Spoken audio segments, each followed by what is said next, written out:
안녕하세요. 다시 말씀입니다. 오늘은 1월 17일 맥체인 성경을 함께 읽도록 하겠습니다. 기도하겠습니다.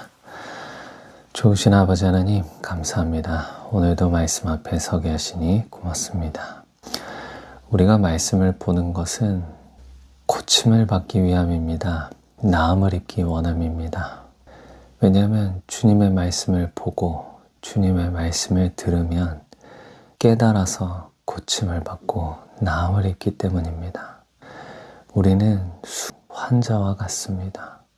그래서 의사 되신 주님 앞에 나아가오니 주님 우리를 고쳐주시옵소서. 우리의 영혼을 고쳐주시고 우리의 육체를 고쳐주시옵소서. 예수님의 이름으로 기도합니다. 창세기 18장입니다.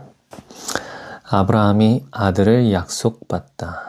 여호와께서 마므레의 상수리 나무들이 있는 곳에서 아브라함에게 나타나시니라. 날이 뜨거울 때 그가 장막문에 앉아 있다가 눈을 들어본즉 사람 셋이 맞은편에 서 있는지라.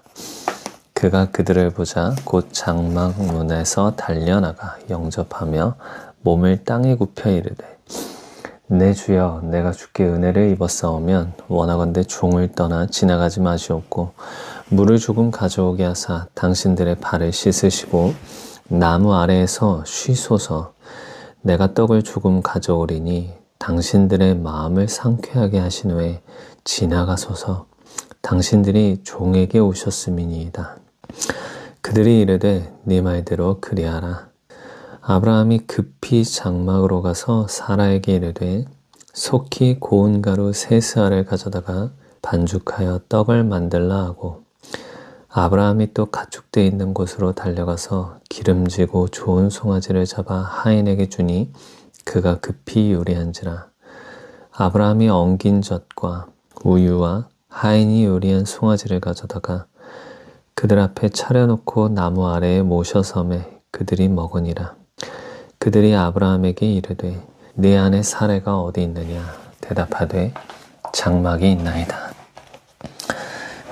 그가 이르시되 내년 이맘때 내가 반드시 내게로 돌아오리니 내 안에 사라에게 아들이 있으리라 하시니 사라가 그 뒤 장막문에서 들었더라.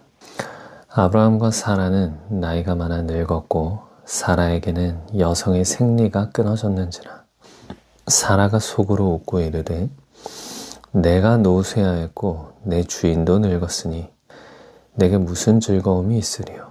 여호와께서 아브라함에게 이르시되 사라가 왜 웃으며 이르기를 내가 늙었거늘 어떻게 아들을 낳으리요 하느냐. 여호와께 능하지 못한 일이 있겠느냐. 가난한 일을 기한이 이를 때 내가 내게로 돌아오리니 사라에게 아들이 있으리라. 사라가 두려워서 부인하여 이르되 내가 웃지 아니하였나이다. 이르시되 아니라 네가 웃었느니라. 아브라함이 소돔을 위하여 빌다. 그 사람들이 거기서 일어나서 소돔으로 향하고 아브라함은 그들을 전송하러 함께 나가니라. 여호와께서 이르시되 내가 하려는 것을 아브라함에게 숨기겠느냐. 아브라함은 강대한 나라가 되고 천하 만민은 그로 말미암아 복을 받게 될 것이 아니냐.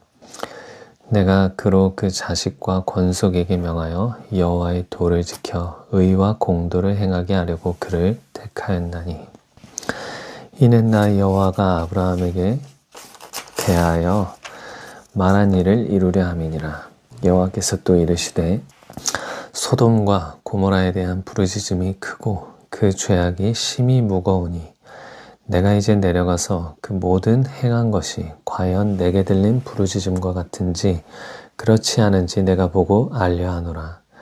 그 사람들이 거기서 떠나 소돔으로 향하여 가고 아브라함은 여호와 앞에 그대로 섰더니 아브라함이 가까이 나아가 이르되 주께서 의인을 악인과 함께 멸하려 하시나이까. 그 성중에 의인 50명이 있을지라도 주께서 그곳을 멸하시고 그 50인을 위하여 용서하지 아니하시리이까. 주께서 이같이 하사 의인과 악인과 함께 의인을 악인과 함께 죽이심은 부당하오며 의인과 악인을 같이 하심도 부당하니이다. 세상을 심판하시는 이가 정의를 행하실 것이 아니니까 여호와께서 이르시되 내가 만일 소돔 성읍 가운데에서 의인 50명을 찾으면 그들을 위하여 온 지역을 용서하리라. 아브라함이 대답하여 이르되 나는 티끌이나 재와 같사오나 감히 주께 아뢰나이다. 50의인 중에 5명이 부족하다면 그 5명이 부족함으로 말미암아 온 성읍을 멸하시리이까. 이르시되 내가 거기서 45명을 찾으면 멸하지 아니하리라. 아브라함이 또 아뢰어 이르되 거기서 40명을 찾으시면 어찌하려 하시나이까. 이르시되 40명으로 말미암아 멸하지 아니하리라. 아브라함이 이르되 내 주여 노하지 마시옵고 말씀하기 하옵소서. 거기서 30명을 찾으시면 어찌하려 하시나이까. 이르시되 내가 거기서 30명을 찾으면 그리하지 아니하리라.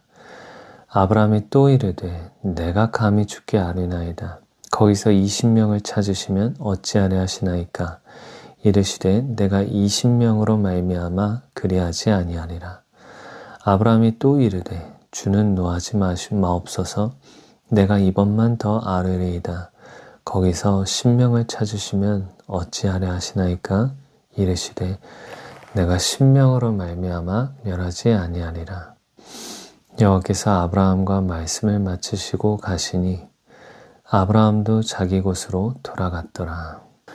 창세기 18장에 보시면 아브라함이 22절부터 33절까지 하나님께 이렇게 소돔과 그 땅을 위해서 자꾸 물어봅니다. 그곳에는 자기의 조카 롯도 있기 때문이겠죠. 그런데 물론 이 본문에 대한 해석은 다른 것이 될 수 있지만 오늘 제가 읽으면서 성령 안에서 감동받는 것은 이러한 것이 떠올랐습니다. 무엇이냐면 불의한 재판장에게 귀찮을 정도로 끊임없이 간구하는 그 억울한 사람이 생각났습니다. 예수님께서 복음서에서 하신 비유죠. 기도에 대해서 가르치실 때 본문을 먼저 보도록 하겠습니다. 누가복음 18장 1절부터 8절 말씀입니다. 항상 기도하고 낙심하지 말아야 할 것을 그들에게 비유로 말씀하여 이르시되 어떤 도시에 하나님을 두려워하지 않고 사람을 무시하는 한 재판관이 있는데 그 도시에 한 과부가 있어 자주 그에게 가서 내 원한을 풀어주소서 하되 그가 얼마 동안 듣지 아니하다가 후에 속으로 생각하되 내가 하나님을 두려워하지 않고 사람을 무시하나 이 과부가 나를 번거롭게 하니 내가 그의 원한을 풀어주리라. 그렇지 않으면 늘 와서 나를 괴롭게 하리라 하였느니라. 주께서 또 이르시되 불의한 재판관이 말한 것을 들으라.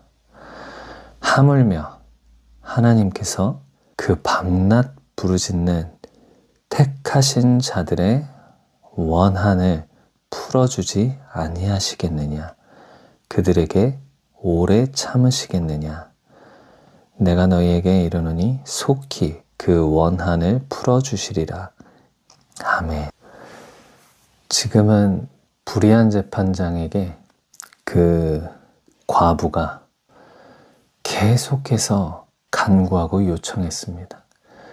그러자 이 불의한 재판장은 귀찮아서 자기를 괴롭게 하니까 그 과부의 말을 들어줬다고 합니다. 그런데 거기서 하물며 하나님께서 그 택하신 자들의 그 부르짖음을 오래 참으시겠느냐 라고 말하는 겁니다. 저는 아브라함이 하나님 앞에서 중보기도하는 것 같더라고요. 그 소돔과 롯을 위해서 중보기도하는 것처럼 보여졌습니다.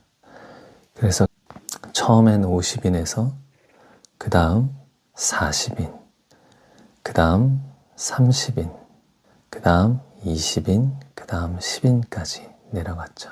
아브라함은 여러 번 반복해서 기도했습니다. 구했습니다. 주님께 물었습니다.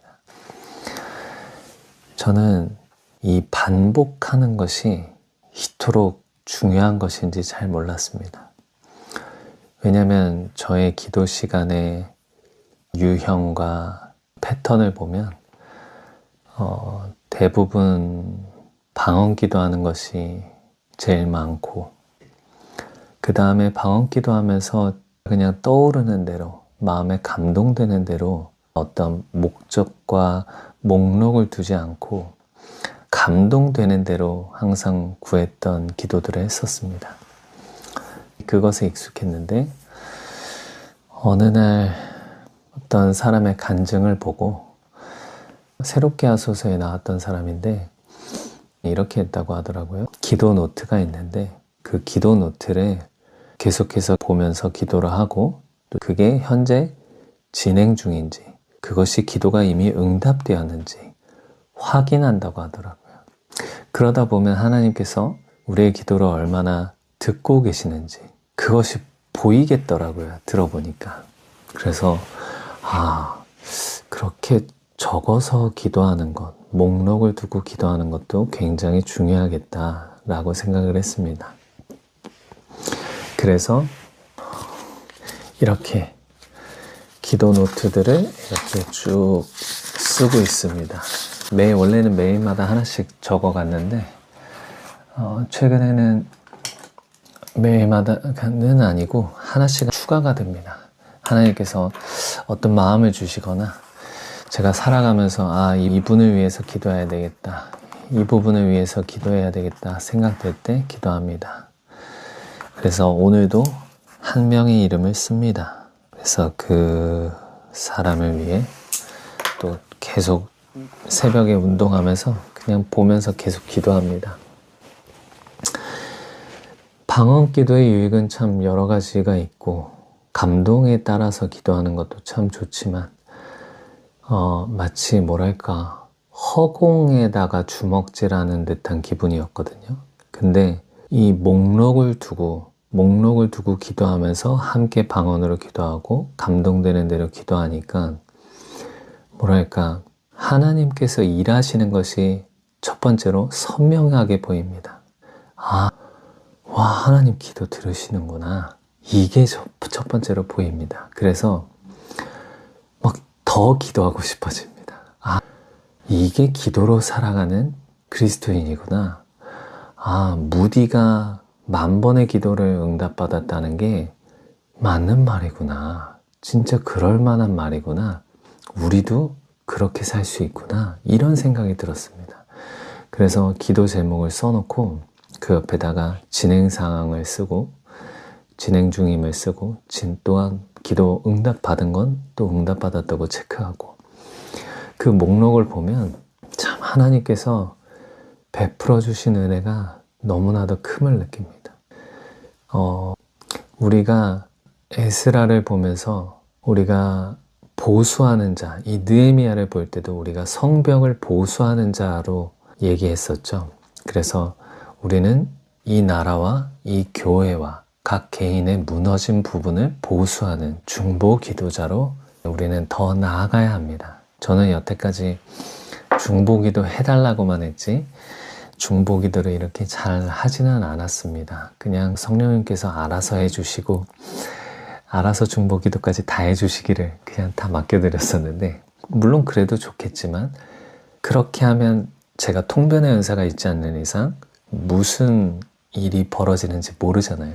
근데 기도 노트를 쓰면, 마치 데스노트처럼 기도 노트를 쓰면 하나님께서 행하시는 일들을, 하나님께서 기도를 들어주시는 것들을 눈으로 볼 수가 있어서 참 좋습니다.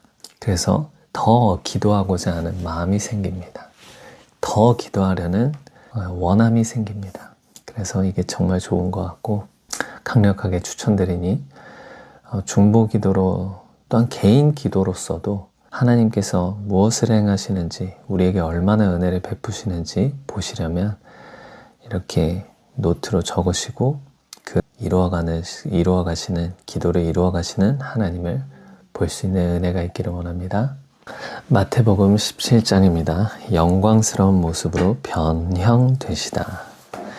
엿새 후에 예수께서 베드로와 야고보와 그 형제 요한을 데리시고 따로 높은 산에 올라가셨더니 그들 앞에서 변형되사 그 얼굴이 해같이 빛나며 옷이 빛과 같이 희어졌더라. 그때 모세와 엘리야가 예수와 더불어 말하는 것이 그들에게 보이거늘 베드로가 예수께 여쭈어 이르되 주여 우리가 여기 있는 것이 좋사오니 만일 주께서 원하시면 내가 여기서 초막 셋을 짓되 하나는 주님을 위하여 하나는 모세를 위하여 하나는 엘리야를 위하여 하리이다. 말할 때에 호련히 빛난 구름이 그들을 덮으며 구름 속에서 소리가 나서 이르시되 이는 내 사랑하는 아들이요 내 기뻐하는 자니 너희는 그의 말을 들으라 하시는지라.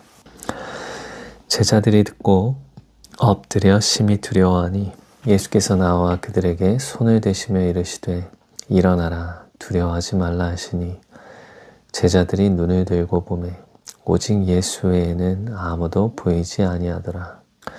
그들이 산에서 내려올 때 예수께서 명하여 이르시되 인자가 죽은 자 가운데서 살아나기 전에는 본 것을 아무에게도 이르지 말라 하시니 제자들이 물어 이르되 그러면 어찌하여 서기관들이 엘리야가 먼저 와야 하리라 하나이까? 예수께서 대답하여 이르시되 엘리야가 과연 먼저 와서 모든 일을 회복하리라. 내가 너희에게 말하노니 엘리야가 이미 왔으되 사람들이 알지 못하고 임의로 대우하였도다. 인자도 이와 같이 그들에게 고난을 받으리라 하시니 그제서야 제자들이 예수께서 말씀하신 것이 세례 요한인 줄을 깨달으니라. 귀신 들린 아이를 고치시다. 그들이 무리에게 이르매 한 사람이 예수께 와서 꿇어 엎드려 이르되 주여 내 아들을 불쌍히 여기소서. 그가 간질로 심히 고생하며 자주 불에도 넘어지며 물에도 넘어지는지라. 내가 주의 제자들에게 데리고 왔으나 능히 고치지 못하더이다. 예수께서 대답하여 이르시되 믿음이 없고 패역한 세대여 내가 얼마나 너희와 함께 있으며 얼마나 너희에게 참으리요. 그를 이리로 데려오라 하시니라. 이에 예수께서 꾸짖으시니 귀신이 나아가고 아이가 그때부터 나으니라. 이때 제자들이 조용히 예수께 나와 이르되 우리는 어찌하여 쫓아내지 못하였나이까? 이르시되 너희 믿음이 작은 까닭이니라. 진실로 너희에게 이르노니 만일 너희에게 믿음이 겨자씨 한 알만큼만 있어도 이 산을 명하여 여기서 저기로 옮겨지라 하면 옮겨질 것이요 또 너희가 못할 것이 없으리라. 죽음과 부활을 다시 이르시다. 갈릴리에 모일 때에 예수께서 제자들에게 이르시되 인자가 장차 사람들의 손에 넘겨져 죽임을 당하고 제3일에 살아나리라 하시니 제자들이 매우 근심하더라. 성전세를 내시다. 가버나움에 이르니 반세겔 받는 자들이 베드로에게 나와 이르되 너의 선생은 반세겔을 내지 아니하느냐? 이르되 내신다 하고 집에 들어가니 예수께서 먼저 이르시되 시몬아 네 생각은 어떠하냐? 세상 임금들이 누구에게 관세와 국세를 받느냐? 자기 아들에게냐 타인에게냐? 베드로가 이르되 타인에게니이다. 예수께서 이르시되 그렇다면 아들들은 세를 면하리라. 그러나 우리가 그들이 실족하지 않게 하기 위하여 네가 바다에 가서 낚시를 던져 먼저 오르는 고기를 가져 입을 열면 돈 한 세겔을 얻을 것이니 가져다가 나와 너를 위하여 주라 하시니라. 베드로가 너무 부러워요. 예수님이랑 이런 대화도 하고 예수님이 심지어 베드로 자신과 베드로를 위해서 성전세를 낼 그 한 세겔을 물고기 입에서 얻었다는 것도 베드로는 겪었을 것이고 궁금증이 생깁니다. 9절에 그들이 산에서 내려올 때 예수께서 명하여 이르시되 인자가 죽은 자 가운데서 살아나기 전에는 본 것을 아무에게도 이르지 말라 하시니. 왜 그러셨을까요? 왜 인자가 죽은 자 가운데서 살아나신 후에야 이 말을 해도 되었을까요?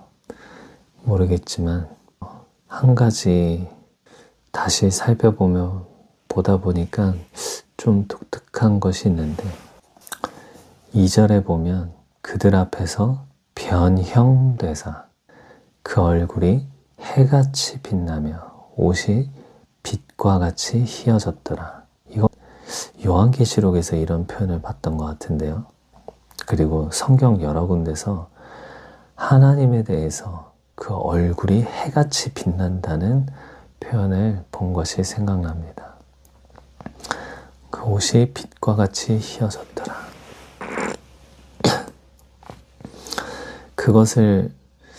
그것이 변형됐다는 것이 예수님의 본 모습, 하나님이셨던 그 형체, 그 영광이 보이는 그 모습으로 변형되어서 얼마나 황홀했으면 베드로가 내려가지 않고 여기 그대로 계속 있고 싶다고 말했을까요? 또한 구름 속에서 하나님의 음성이 들리자 그들이 두려워서 심히 두려워서 엎드리니까 예수님께서 나와 그들에게 손을 대시며 이르시되 일어나라 두려워하지 말라 하시니. 이 말씀도 요한계시록에 있었던 것 같은데요. 사도 요한이 반모섬에서 환상을 볼 때 예수님이 손을 대시며 일어나라 두려워하지 말라 하지 않았나요? 그것도 초반에. 요한계시록 한번 볼까요? 요한계시록 1장 12절에 사도 요한이 몸을 돌이켜 나에게 말한 음성을 알아보려고 돌이킬 때 7 금촛대를 보았는데 촛대 사이에 인자 같은 이가 발에 끌리는 옷을 입고 가슴에 금띠를 띠고 그의 머리와 털의 희기가 흰 양털 같고 눈 같으며 그의 눈은 불꽃 같고 그의 발은 풀무불에 단련한 빛난 주석 같고 그의 음성은 많은 물소리와 같으며 그의 오른손에는 7별이 있고 그의 입에서 좌우에 날성검이 나오고 그 얼굴은 해가 힘있게 비치는 것 같더라. 여기 있구나. 내가 볼 때 그의 발 앞에 엎드려져 죽은 자같이 되매 그의 오른손을 내게 얹고 이르시되 두려워하지 말라. 나는 처음이요 마지막이니 곧 살아있는 자라. 내가 전에 죽었었노라. 볼지어다 이제 세세토록 살아있어 사망과 음부의 열쇠를 가졌노니 그러므로 네가 본 것과 지금 있는 일과 장차 될 일을 기록하라. 와, 요한계시록과 똑같네요. 근데 이걸 왜 먼저 말하면 안 됐습니까? 주님이 죽기 전에 이걸 왜 말하면 안 됐을까요? 저는 그것도 궁금합니다. 마태복음은 넘어가도록 하겠습니다. 느헤미야 7장입니다.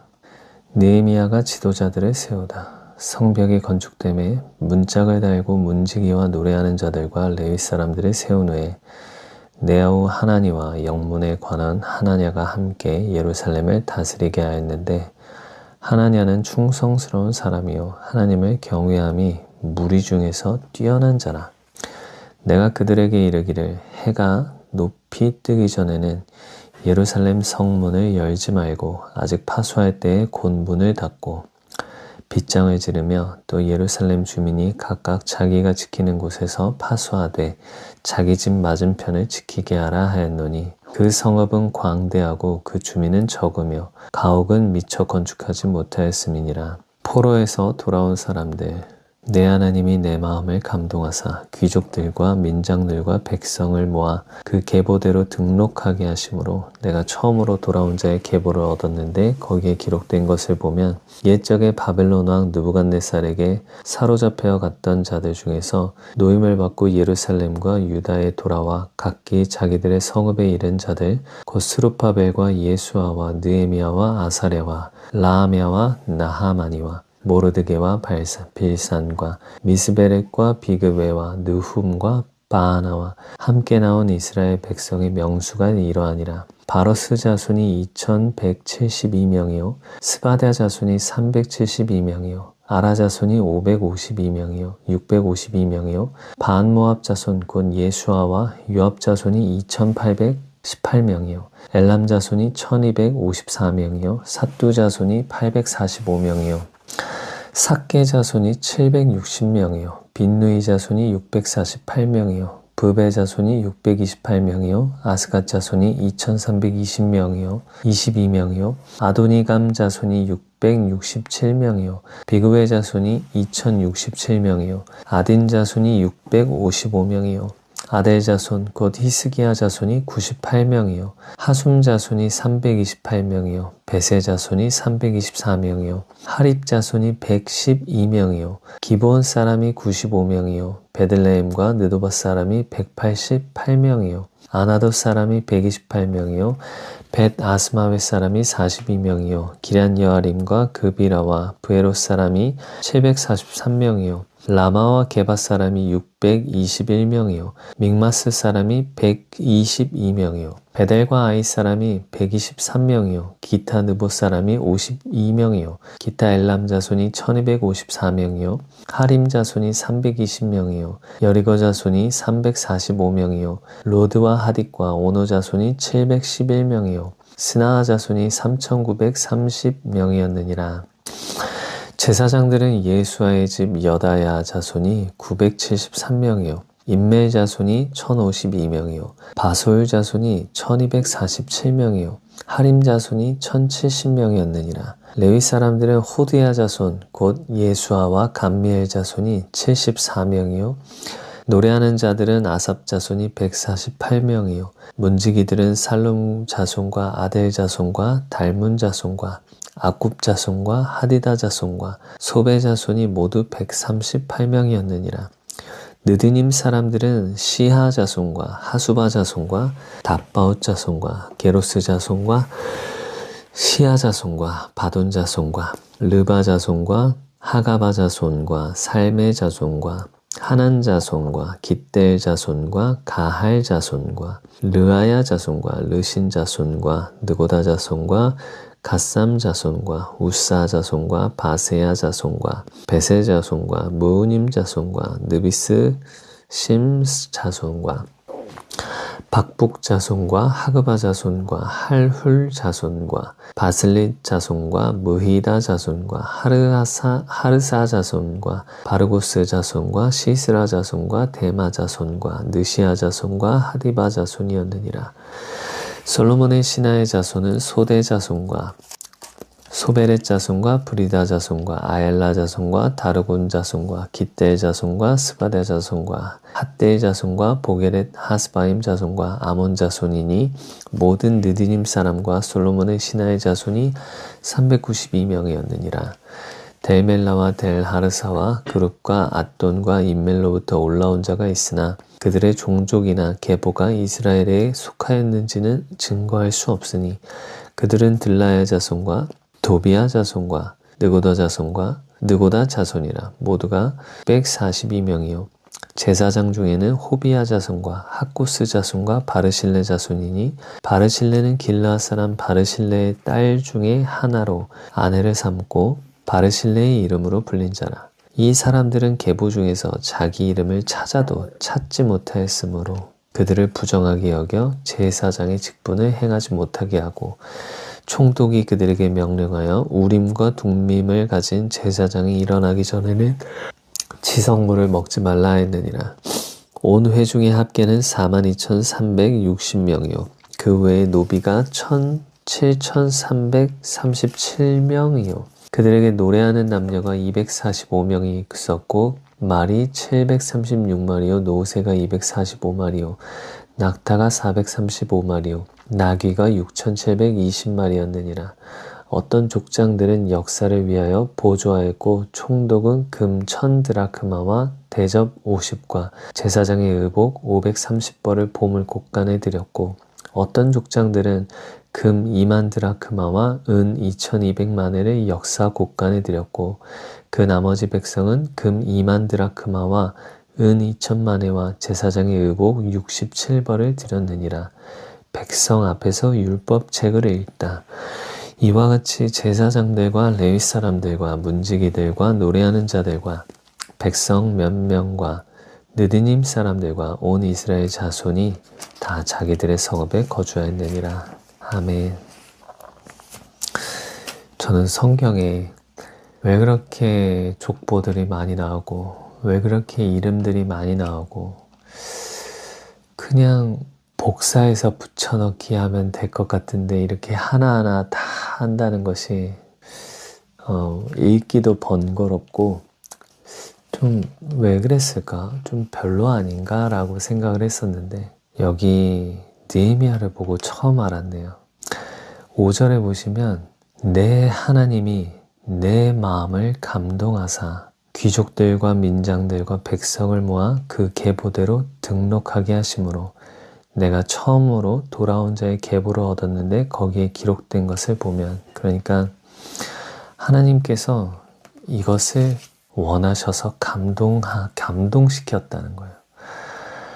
그걸 보면서 이제 쭉 포로에서 돌아온 사람들을 읽어가는데 이게 마치 제가 처음에 창세기에서 묵상 나눔한 것처럼 기도 제목을 쓰는 이유가 있다면 그 기도 제목을 하나님께서 이루어 가신 신실하신 하나님의 흔적을 볼 수 있다 그랬잖아요. 지금 사람들의 족보와 이런 것들을 쓰는 이유가 하나님의 신실하심을 하나하나 다 써내려가는 것 같습니다.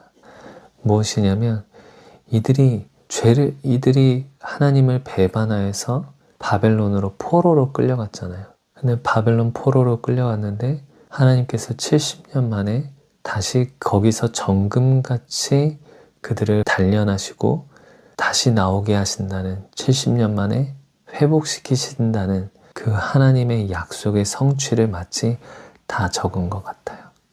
누가 돌아왔는지, 어떻게 돌아왔는지, 어느 자손이 다 돌아오게 되었는지, 그런 것들을 하나하나 상세하게 적는 이유가 우리가 그걸 보면서 하나님은 신실하시구나, 하나님은 그 말씀을 지키시는구나, 그런 은혜를 우리가 볼 수 있기 때문에 이런 세세한 것까지 다 쓰시는 것 아닐까 감동받았습니다.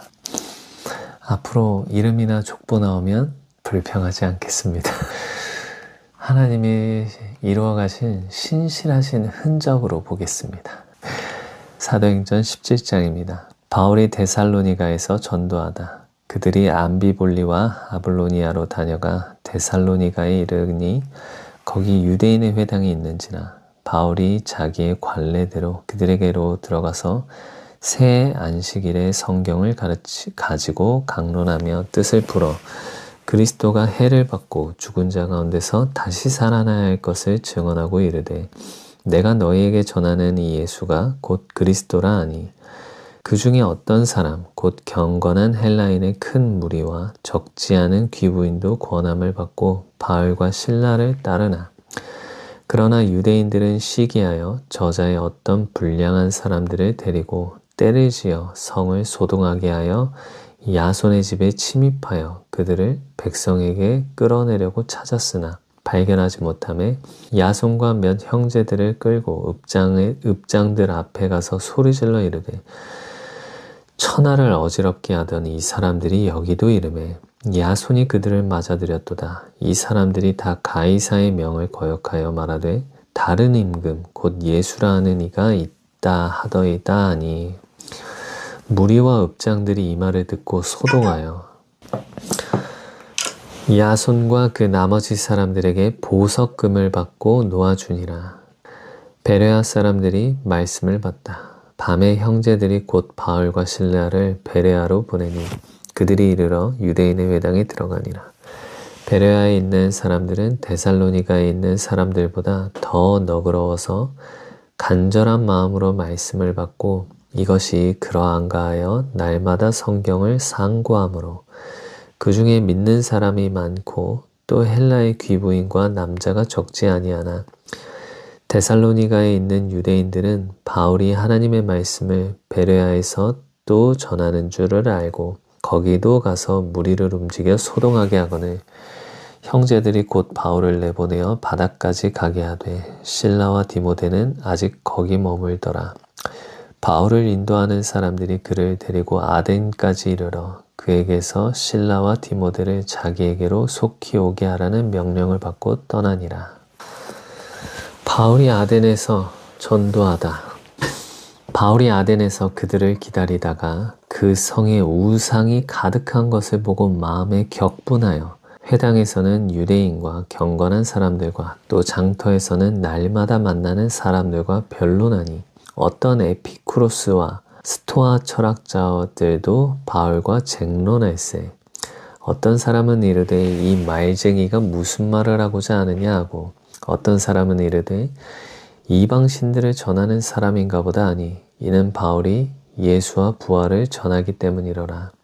그를 붙들어 아레오바고로 가며 말하기를 네가 말하는 이 새로운 가르침이 무엇인지 우리가 알 수 있겠느냐? 네가 어떤 이상한 것을 우리 귀에 들려주니 그 무슨 뜻인지 알고자 하노라 하니 모든 아덴 사람과 거기서 나그네 된 외국인들이 가장 새로운 것을 말하고 듣는 것 이외에는 달리 시간을 쓰지 않음이더라. 바울이 아레오바고 가운데 서서 말하되 아덴 사람들아 너희를 보니 범사에 종교심이 많도다. 내가 두루 다니며 너희가 위하는 것들을 보다가 알지 못하는 신에게라고 새긴 단도 보았으니 그런즉 너희가 알지 못하고 위하는 그것을 내가 너희에게 알게 하리라. 우주와 그 가운데 있는 만물을 지으신 하나님께서는 천지의 주제시니 손으로 지은 전에 계시지 아니하시고 또 무엇이 부족한 것처럼 사람의 손으로 섬김을 받으시는 것이 아니니 이는 만민에게 생명과 호흡과 만물을 친히 주시는 이심이라. 인류의 모든 족속을 한 혈통으로 만드사 온 땅에 살게 하시고 그들의 연대를 정하시며 거주의 경계를 한정하셨으니 이는 사람으로 혹 하나님을 더듬어 찾아 발견하게 하려 하심이로되 그는 우리에게 우리 각 사람에게서 멀리 계시지 아니하도다. 우리가 그를 힘입어 살며 기동하며 존재하느니라. 너희 시인 중 어떤 사람들의 말과 같이 우리가 그의 소생이라 하니 이와 같이 하나님의 소생이 되었은즉 하나님을 금이나 은이나 돌에다 사람의 기술과 고안으로 새길 것들과 같이 여길 것이 아니니라. 알지 못하던 시대에는 하나님이 간과하셨거니와 이제는 어디든지 사람에게 다 명하사 회개하라 하셨으니 이는 정하신 사람으로 하여금 천하를 공의로 심판한 날을 작정하시고 이에 그를 죽은 자 가운데서 다시 살리신 것으로 모든 사람에게 믿을 만한 증거를 주셨음이니라 하니라.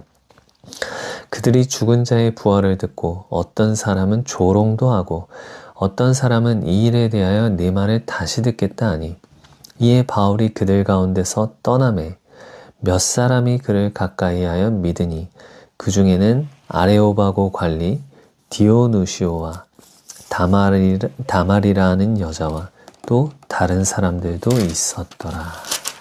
아멘.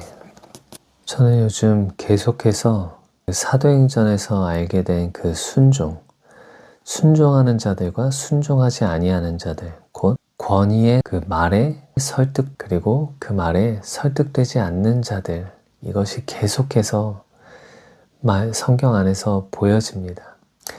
지금 이 바울이 아덴에 가서 전도했었잖아요. 아덴에 가서 전도하는데 이 바울의 말을 듣고 어떤 사람은 이 말쟁이가 무슨 말을 하고자 하느냐 하고 그리고 어떤 사람은 네가 말하는 이 새로운 가르침이 무엇인지 우리가 알 수 있겠느냐 하면서 그 말에 설득되려는 마음, 열린 마음이 있는 사람도 봅니다.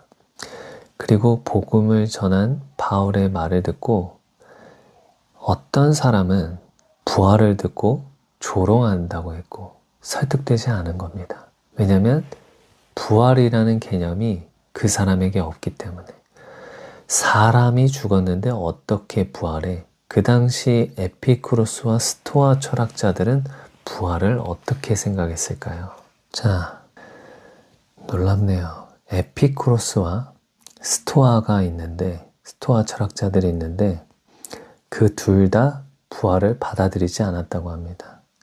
그들의 기본적인 세계관은 에피쿠로스의 학파의 세계관은 원자론입니다. 인간은 원자들의 우연한 결합이고 죽음은 원자의 해체. 마치 유물론과 같죠. 공산주의 사상의 사회주의, 좌파의 사상입니다. 이게 하나님은 없다. 이것입니다. 사람은 우연히 생겼다. 이것입니다. 그들은 이렇게 생각했군요. 에피쿠로스. 자, 스토아 학파입니다. 스토아 학파는 좀 어렵네요. 이 사람들은 인간의 영혼은 우주 이성의 일부라고 생각했다고 합니다. 그리고 개인보다 우주 질서가 우선이라서 개별 인격의 부활은 불가능하다고 봤고 모든 개체는 다시 로고스로 흡수된다고 얘기를 했네요. 그러므로 지금 이 사람들, 죽은 자들의 부활을 듣고 왜 조롱을 하고 그 권위의 말에 순복되지 않을까요? 그 권위의 말에 설득되지 않을까요? 바로 이미 에피쿠로스 학파로부터 받아들였던 자기들의 사상, 생각, 그것이 이미 저변에 있기 때문입니다. 예수 그리스도를 믿는다고 해서 모두가 다 변화되진 않습니다. 예수 그리스도를 믿을 때 하나님의 말씀이 우리의 모든 기본 저변을 다 흔들어 부수고 모든 것의 기초가 되어야 하는데 우리는 그런 것들을 우리의 기본 저변과 그런 것들을 그대로 둔 상태에서 그 위에서 예수님을 믿게 되면 아주 이중적이고 잘못된 신앙을 가질 수 있습니다. 그래서 이 부활을 조롱한 사람들은 그 돌밭과도 같은 그런 마음이죠. 하나님의 말씀을 받아들이기 어려운 그 돌들이 잔뜩 들어있는 그런 밭과 같습니다. 그래서 깨달을 수가 없습니다. 그것을 설득되기를 거부합니다. 그러나 그 중에서 어떤 사람은 다시 너의 말을 듣겠다 해서 바울을 따라다니는데 아주 적은 무리입니다. 아주 많은 사람들에게 얘기했을 텐데 그 중에서 아주 적은 무리가 바울을 따라갑니다. 그러니까 참 이 성경적인 가치관을 가지고 사는 사람은 정말 세상에서 적을 수 있습니다. 그렇게 많지 않을 수 있습니다. 그리고 이 사도 바울이 어떤 사람이에요? 정말 대단한 사람이잖아요. 근데 그 사람의 말을 들어도 전도함을 들어도 설득되지 않는다면 우리가 세상에서 전도하러 다닐 때 설득되지 않는 사람들이 많아도 낙심할 것이 별로 없겠습니다. 예수님의 말에도 설득되지 않는 사람들이 많았는데 바울의 말에도 그랬는데 하물며 우리의 말에도 100% 다 설득이 될까요? 아니겠죠. 그러므로 전도할 때 그 사람이 설득되지 않고 받아들이지 않는다고 해서 실망할 것도 없고 낙심될 것도 없을 것 같습니다. 기도하겠습니다. 좋으신 아버지 하나님 감사합니다. 오늘도 새날을 주신 것 하나님 말씀 앞에 서게 하신 것 고맙습니다. 아버지 하나님 오늘도 은혜 가운데 살기를 원하고 하나님의 말씀이 다스리는 곳에서 살기를 원합니다. 또한 우리의 삶 가운데서 계속해서 하나님의 말씀이 떠오르게 하시고 세상의 어떠한 소식과 세상을 듣는 것보다도 하나님의 말씀을 더 가까이 여기기를 원합니다. 예수님의 이름으로 기도합니다. 아멘. 축복합니다.